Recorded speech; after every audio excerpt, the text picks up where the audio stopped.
లను బీజేపీ ఎలా ట్యాంపర్ చేస్తుందో చూడండి అంటూ సీసీటీవీ ఫుటేజ్తో ఎవిడెన్స్తో ఆమె ముందుకొచ్చారు. బీజేపీకి మద్దతిచ్చి ప్రజాస్వామ్యాన్ని ఖూనీ చేశారంటూ ఇటు రాష్ట్ర ఎన్నికల అధికారిపై దీదీ మాటల తూటాలు పేల్చారు. నమస్తే. భారతీయ జనతా పార్టీ బెంగాల్లో విజయం ఖాయమైపోయింది. తృణమూల్ కాంగ్రెస్ రకరకాల ఫ్రస్ట్రేషన్ సిమ్టమ్స్ కనబడుతున్నాయి. ప్రెస్ మీట్లు పెట్టి అమిత్ షా గారిని నిలుతున్నారు. అట్లాగే స్ట్రాంగ్ రూమ్ వీడియోలని ఫేక్ వీడియోలు రిలీజ్ చేస్తున్నారు. గత 2 రోజుల క్రితము బేలగట్ట అసెంబ్లీ కాన్స్టిట్యున్సీలో స్ట్రాంగ్ రూమ్ వీడియోలో ఈవీఎం ట్యాంపరింగ్ జరుగుతుంది అని ఒక వీడియో రిలీజ్ చేసింది TMC party.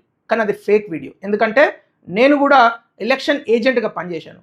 Strong room open చేయాలంటే ఖచ్చితంగా ఎలక్షన్ ఏజెంట్, ప్రతి పార్టీకి చెందిన ఎలక్షన్ ఏజెంట్ ఉండాలి.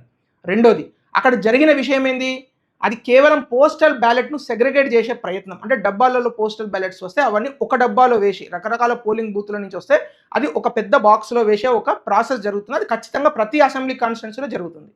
అయితే గమ్మత్ ఏంటంటే ఈ వీడియో టీఎంసీ షేర్ చేయడం ఒక ఎత్తు అయితే, దాని తెలుగు ఒక న్యూస్ ఛానల్ అధినేత రవిప్రకాష్ గారు దాన్ని ప్రచారం చేసి ఆ వీడియోను అథెంటిసిటీని కల్పించే ప్రయత్నం చేయడం అనేది ఇంకొక ఎత్తు. అయితే వారు ఎందుకు చేశారో నాకు తెలియదు, కానీ రవిప్రకాష్ గారు దయచేసి ఇటువంటి ఫేక్ వీడియోలు ప్రచారం చేయకండి. ఇది 100% ఫేక్ వీడియో అని ఎలక్షన్ కమిషనే క్లియర్గా అది ఒక కొరెండం రిలీజ్ చేసింది. అట్లాగే తెలుగు యూట్యూబ్ ఛానళ్ళకు కూడా నా రిక్వెస్ట్ ఏంటంటే, ఇటువంటి ఫేక్ వీడియోలు టీఎంసీ పార్టీ రకరకాలుగా ప్రయత్నాలు చేస్తూనే ఉంటుంది. దాన్ని నమ్మకండి. రేపు మధ్యాహ్నం వరకు పూర్తి రిజల్ట్స్ వస్తాయి. భారతీయ జనతా పార్టీ వెస్ట్ బెంగాల్లో గెలవడం అనేది ఖాయమైపోయింది. అందరికీ నమస్తే.